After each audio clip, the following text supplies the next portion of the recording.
There are dragons in the twins' vegetable garden. Meg Murry took her head out of the refrigerator where she had been foraging for an after-school snack and looked at her 6-year-old brother. What? There are dragons in the twins' vegetable garden. Or there were. They've moved to the north pasture now. Meg, not replying. It did not do to answer Charles Wallace too quickly when he said something odd. Returned to the refrigerator. I suppose I'll have lettuce and tomato as usual. I was looking for something new and different and exciting. Meg, did you hear me? Yes, I heard you. I think I'll have liverwurst and cream cheese. She took her sandwich materials and a bottle of milk and set them out on the kitchen table. Charles Wallace waited patiently. She looked at him, scowling with an anxiety she did not like to admit to herself, at the fresh rips in the knees of his blue jeans, the streaks of dirt grained deep in his shirt, a darkening bruise on the cheekbone under his left eye. Okay. Did the big boys jump you in the schoolyard this time, or when you got off the bus? Meg, you aren't listening to me. I happen to care that you've been in school for 2 months now, and not a single week has gone by that you haven't been roughed up. If you've been talking about dragons in the garden or wherever they are, I suppose that explains it. I haven't. Don't underestimate me. I didn't see them till I got home. Whenever Meg was deeply worried, she got angry.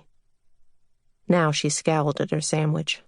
I wish Mother'd get the spreadable kind of cream cheese. This stuff keeps going right through the bread. Where is she? In the lab doing an experiment. She said to tell you she wouldn't be long. Where's Father? He got a call from L.A. and he's gone to Washington for a couple of days. Like the dragons in the garden, their father's visits to the White House were something best not talked about at school. Unlike the dragons, these visits were real. Charles Wallace picked up Meg's doubting.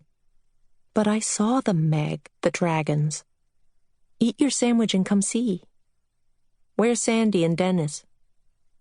Soccer practice. I haven't told anybody but you. Suddenly sounding forlorn, younger than his 6 years, he said, I wish the high school bus got home earlier. I've been waiting and waiting for you. Meg returned to the refrigerator to get lettuce.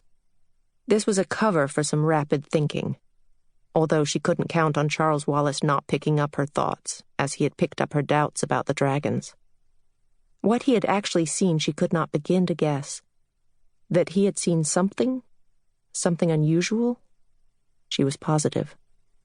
Charles Wallace silently watched her finish making the sandwich, carefully aligning the slices of bread and cutting it in precise sections.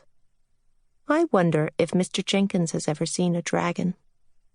Mr. Jenkins was the principal of the village school, and Meg had had her own troubles with him.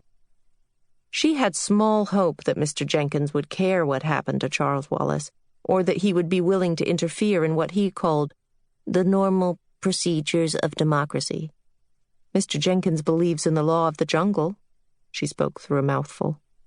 Aren't there dragons in the jungle? Charles Wallace finished his glass of milk. No wonder you always flunk social studies. Eat your sandwich and stop stalling. Let's go and see if they're still there. They crossed the lawn, followed by Fortinbras, the large black, almost Labrador dog, happily sniffing and snuffling at the rusty autumnal remains of the rhubarb patch. Meg tripped over a wire hoop from the croquet set and made an annoyed grunt, mostly at herself, because she had put the wickets and mallets away after the last game and forgotten this one. A low wall of barberry separated the croquet lawn from Sandy's and Dennis's vegetable garden. Fortinbras leaped over the barberry, and Meg called automatically, "Not in the garden, Fort," and the big dog backed out between rows of cabbage and broccoli.